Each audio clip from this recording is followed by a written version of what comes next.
Welcome back everyone. Welcome to civil service study practice set number 303 पर आ जाइए। UPPCS के लिए चलिए स्टार्ट करते हैं।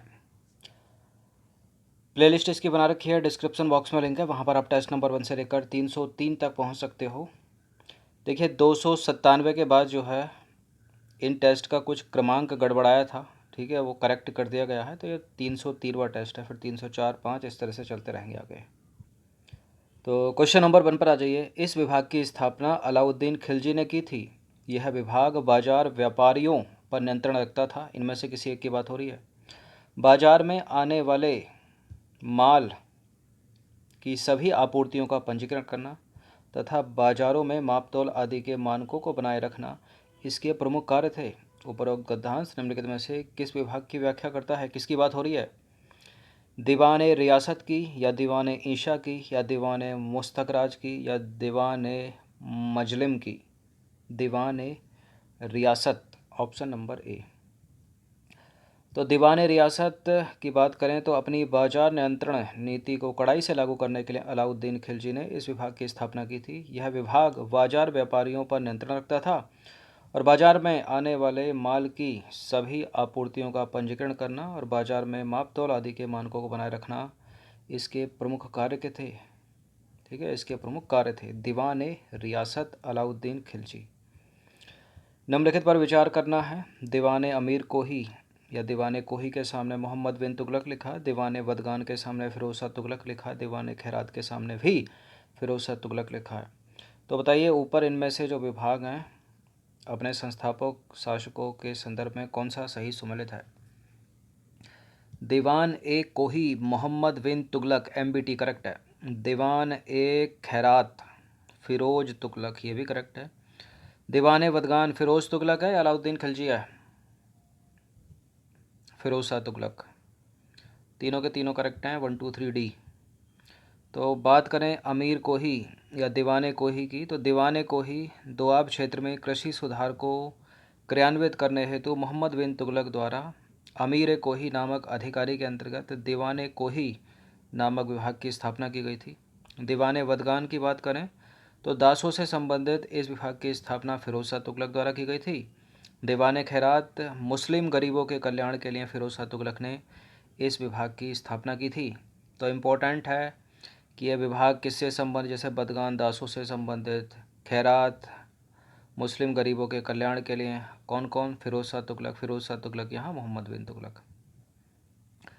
क्वेश्चन नंबर 3 पर आ जाइए। निम्नलिखित कथनों पर विचार करेंगे। दो स्टेटमेंट है। अलाउद्दीन खिलजी द्वारा दीवान मुस्तकराज की स्थापना की गई थी। इस विभाग का प्रमुख कार्य तहसीलदारों और प्रतिनिधियों की देखभाल करना और राजस्व वसूल करना होता था। करेक्ट है दूसरा स्टेटमेंट। क्या पहला वाला भी करेक्ट है? दीवान रियासत तो था अलाउद्दीन खिलजी का, मुस्तकराज भी अलाउद्दीन खिलजी का है, क्या है? तो दोनों के दोनों करेक्ट है, सी है इसका आंसर। तो दीवान मुस्तकराज अलाउद्दीन खिलजी द्वारा स्थापित दीवान मुस्तकराज का प्रमुख कार्य तहसीलदारों और प्रतिनिधियों की देखभाल करना और साम्राज्य के विभिन्न भागों से बकाया राजस्व वसूल करना था। तब उस समय का शब्द है, अभी तक चल रहा है। अभी तक होते हैं तहसीलदार और बहुत अच्छी पोस्ट है PCS के थ्रू।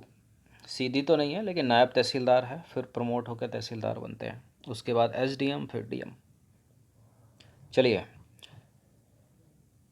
क्वेश्चन नंबर 4 पर आ जाइए। निम्नलिखित कथनों पर विचार करेंगे। दो स्टेटमेंट है, बताने के इनमें से कौन सा करेक्ट है। भारत के राष्ट्रपति के निर्वाचन का प्रावधान ठीक संविधान के लागू होने की तिथि से प्रभावी हुआ।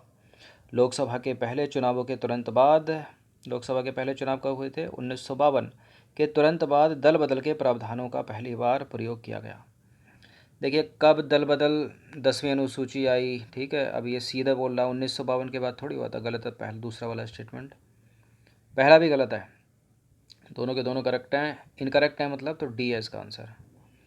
तो देखिए एक प्रस्तावना 395 अनुच्छेद और 8 अनुसूचियों के साथ भारत के संविधान को 26 नवंबर 1949 को अंगीकार किया गया और लागू किया गया। कब? सबको पता होगा।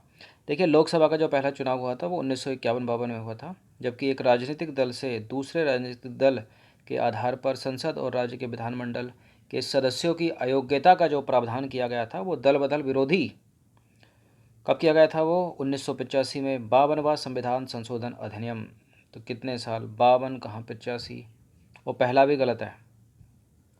क्वेश्चन नंबर 5 है, डेट ओवरहैंग संदर्भित करता है अंतरिक्ष में सैटेलाइट के भीतर वायरस की स्थिति को, कंप्यूटर की सभी ड्राइव में वायरस की स्थिति को, एक ऋण अधिक की स्थिति को, या इनमें से कोई नहीं। देखिए इनमें से तो है पक्का कोई ना कोई। ठीक है, कंप्यूटर या अंतरिक्ष सैटेलाइट में वायरस की स्थिति नहीं है, यह है एक ऋण अधिक की स्थिति को डेट ओवरहैंग। तो डेट ओवरहैंग एक ऋण अधिक की स्थिति को संदर्भित करता है जिससे भविष्य की परियोजनाओं के वित्तन हेतु कोई इकाई अतिरिक्त ऋण जुटाने में अक्षम हो जाती है, ठीक है, या असक्षम हो जाती है।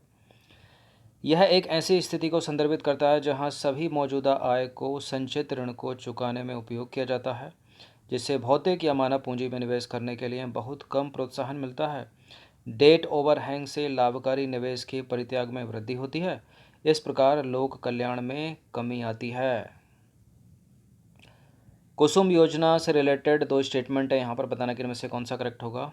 कुसुम योजना के तहत प्रत्येक किसान को नए और बेहतर सौर ऊर्जा संचालित पंपों पर सब्सिडी दी जाती है। और दूसरा स्टेटमेंट है, किसानों को सौर पंप के अधिग्रहण और स्थापित करने में हुए कुल खर्च का केवल 10% भाग ही वहन करना होता है। बाकी कौन देता है? केंद्र सरकार देती होगी, कुछ संस्थाएं देती होंगी। करेक्ट है फिलहाल दोनों के दोनों स्टेटमेंट। सी है इसका आंसर। अभी 10 से यहाँ 50% हो जाता है स्टेटमेंट, या 30% हो जाता, ठीक है, या लिख देते 100 का 100% किसानों को वहन करना, तो गलत हो जाता। दूसरा स्टेटमेंट फिलहाल करेक्ट है। तो कुसुम योजना के तहत प्रत्येक किसान को नए और बेहतर सौर ऊर्जा संचालित पंपों पर सब्सिडी दी जाती है। किसानों को सौर ऊर्जा पंप के अधिग्रहण और स्थापित करने में कुल खर्च का केवल 10% भाग ही वहन करना होता है। बाकी केंद्र सरकार 60% लागत वहन करती है, जबकि शेष 30% जो बचा हुआ वो बैंक द्वारा उपलब्ध कराया जाता है। ठीक है। इंपॉर्टेंट प्रश्न, बाघ जनगणना 2018 के अनुसार निम्नलिखित में से किस राज्य में बाघों की संख्या सर्वाधिक है? मध्य प्रदेश में, कर्नाटक में, फिर उत्तराखंड में। तो देखिए, बाघ जनगणना 2018 के परिणामों के अनुसार मध्य प्रदेश राज्य में बाघों की संख्या सर्वाधिक है, 526 है। उसके बाद कर्नाटक में 524 है। फिर उत्तराखंड का स्थान आता है तीसरे नंबर पर, 442 है। मध्य प्रदेश का जो पेंच टाइगर रिजर्व है वहाँ पर सर्वाधिक बाघ पाए गए हैं। और वर्ष 2014 के बाद से बाघों की संख्या में सर्वाधिक जो सुधार हुआ है वो तमिलनाडु के सत्यमंगलम टाइगर रिजर्व में हुआ है। क्वेश्चन नंबर 8 पर आ जाइए। निम्नलिखित में से किसे लोकसभा में मतदान के लिए प्रस्तुत करने से पहले लोक लेखा समिति द्वारा अनुमोदित किया जाना चाहिए? अतिरिक्त अनुदान, असाधारण अनुदान, सांकेतिक अनुदान या अधिक अनुदान? अधिक अनुदान, ऑप्शन नंबर डी। तो अधिक अनुदान या एक्सेस ग्रांट जो है, इस प्रकार की मांग तब रखी जाती है जब उस वर्ष के बजट में उस सेवा के लिए निर्धारित रकम से ज़्यादा रकम खर्च हो जाती है। वित्त वर्ष के उपरांत इस पर लोकसभा में मतदान होता है। इस प्रकार की मांग को लोकसभा में मतदान के लिए प्रस्तुत करने से पहले इसे संसद की लोक लेखा समिति से मंजूरी मिलनी अनिवार्य होती है। ठीक है। लोक लेखा समिति का कार्यकाल कितने वर्ष का होता है? 1 वर्ष का होता है। लोक लेखा समिति में सदस्यों की संख्या कितनी? 22। 22 में से कितने लोकसभा के? 15। कितने राज्यसभा के? 7। ठीक है, यूपीएससी ने कई बार पूछा है। क्वेश्चन नंबर 9 पर आ जाइए। निम्नलिखित कथनों पर विचार करेंगे। 2 स्टेटमेंट हैं, कौन सा करेक्ट होगा? जेल और उनका प्रशासन जो है भारत के संविधान की 7वीं अनुसूची में संघ सूची के अंतर्गत आता है। इलेक्ट्रॉनिक जेल परियोजना गृह मंत्रालय द्वारा कार्यान्वित की जा रही है। दूसरा वाला करेक्ट है, पहला वाला गलत है। राज्य सूची का विषय है जेल, एलिमिनेट करिए पहले को। तो जेल और वहाँ हिरासत में रखे गए व्यक्ति भारत के संविधान की 7वीं अनुसूची की सूची 2 की प्रविष्टि 4 के तहत राज्य सूची का विषय है। केंद्र सूची या संवर्धित सूची या अवशिष्ट विषय नहीं है। इसलिए जेलों का प्रशासन और प्रबंधन संबंधित राज्य सरकारों की जिम्मेदारी होती है। देखिए, गृह मंत्रालय इलेक्ट्रॉनिक जेल परियोजना को लागू करने में राज्य और केंद्र शासित प्रदेशों की सहायता कर रहा है। ई जेल परियोजना का उद्देश्य है डिजिटलीकरण के माध्यम से जेल प्रबंधन में दक्षता सुनिश्चित करना।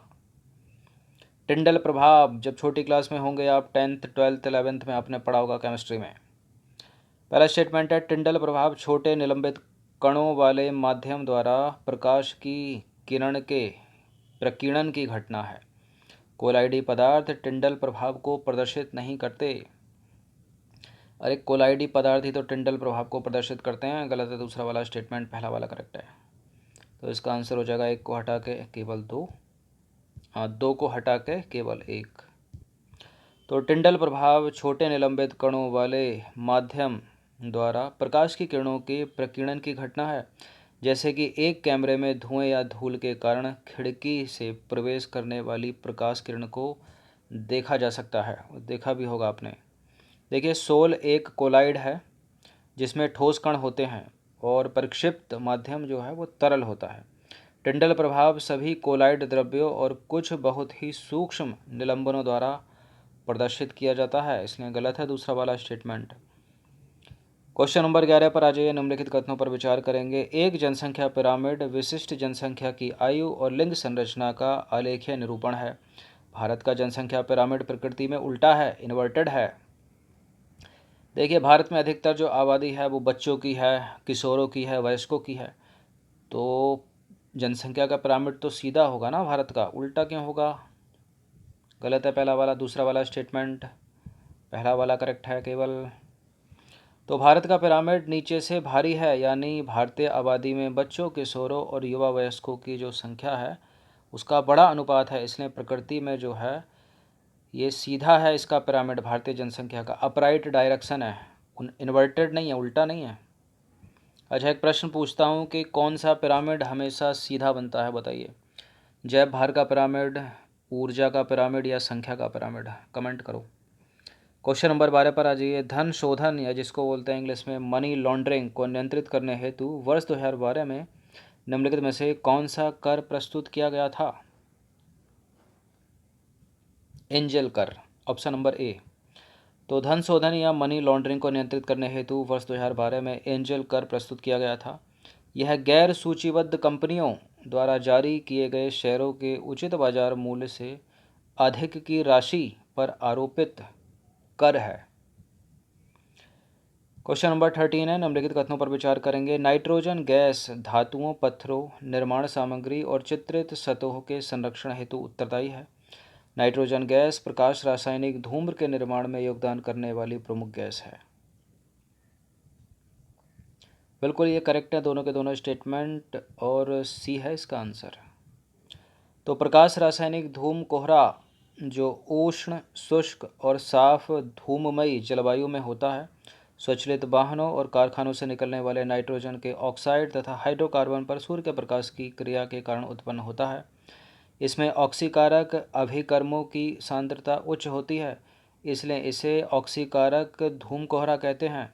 जो नाइट्रोजन गैस है वो प्रकाश रासायनिक धूम्र के निर्माण में योगदान देने वाली एक प्रमुख गैस है। दोनों के दोनों करेक्ट हैं। क्वेश्चन नंबर 14 पर आ जाइए। निम्नलिखित कथनों पर विचार करेंगे। 2 स्टेटमेंट है, बताने की कौन सा करेक्ट होगा। नम्यता और अनम्यता दोनों भारतीय संविधान की विशेषताएं हैं। राष्ट्रपति भारतीय संविधान का संरक्षक है। नम्यता का मतलब है सरलता, लचीलापन कह सकते हैं, और अनम्यता कठोर। तो भारतीय संविधान कठोर भी है, लचीला भी है, करेक्ट है पहला वाला स्टेटमेंट। लेकिन अमेरिका का संविधान कठोर है, ब्रिटेन का संविधान लचीला है। राष्ट्रपति भारतीय संविधान का संरक्षक नहीं है, भारतीय संविधान का संरक्षक तो सुप्रीम कोर्ट ऑफ इंडिया है। तो संविधान 2 प्रकार के होते हैं। एक होता है नम्य, नम्य मतलब लचीला, और अनम्य मतलब कठोर। अनम्य संविधान में संशोधन के लिए एक विशेष प्रक्रिया की आवश्यकता होती है। जैसे कि अमेरिका का संविधान एक नम्य संविधान में सरल विधि द्वारा संशोधन किया जाता है, जैसे कि ब्रिटेन का संविधान। भारतीय संविधान में दोनों प्रकार के संशोधन संभव हैं, इसलिए भारत का संविधान नम्य एवं अनम्य दोनों हैं। इससे रिलेटेड एक प्रश्न थंबनेल पर पूछा है, उसका उत्तर आपको पता चल गया होगा। देखिए सर्वोच्च न्यायालय को मौलिक अधिकारों का गारंटर, ठीक है, या उत्तरदायी और संविधान का संरक्षक कहा जाता है, राष्ट्रपति को नहीं और ना ही संसद को। सर्वोच्च न्यायालय संविधान की व्याख्या करने के अतिरिक्त उन मौलिक अधिकारों के उल्लंघन के साथ साथ ऐसे प्रावधानों के मामले में जो संवैधानिक सीमाओं का अतिक्रमण करते हों से संबंधित कानूनों और कार्यकारी कृत्यों की न्यायिक समीक्षा भी कर सकता है। क्वेश्चन नंबर 15 पर आ जाइए। अंतिम प्रश्न है ये। वर्ष 1973 में हुए स्थायी बंदोबस्त के संदर्भ में निम्नलिखित कथनों पर विचार करना है। कार्नोवालिस याद आ गया होगा आपको। पहला स्टेटमेंट है, कंपनी को भुगतान की जाने वाली राशि स्थायी रूप से तय कर दी गई थी और इस व्यवस्था ने जमींदारों को भूमि सुधारों हेतु प्रेरित किया था। पहला वाला करेक्ट है, दूसरा वाला गलत है। देखिए, इस व्यवस्था ने जो है किसानों की स्थिति जो है काश्तकार की तरह बुरी कर दी थी। पहला वाला सही है, दूसरा वाला गलत है। तो ईस्ट इंडिया कंपनी के governor general Cornwallis, Lord Cornwallis द्वारा वर्ष 1793 में 1973 में 1793 में बंगाल में भू राजस्व की स्थायी बंदोबस्त व्यवस्था को अमल में लाया। वो यह समझौता मूल रूप से कंपनी और जमींदारों के बीच भू राजस्व को निर्धारित करने के लिए किया गया था। इस व्यवस्था में किसान को जो लगान चुकाना था वह बहुत ज़्यादा था और ज़मीन पर उसका अधिकार भी सुरक्षित नहीं था। ऐसे में किसान कर्ज के दुष्चक्र में फंसता जा रहा था तथा उत्पादन घटने से लगान भी नहीं चुका पाता था वो। ठीक है, तो गलत है दूसरा वाला स्टेटमेंट।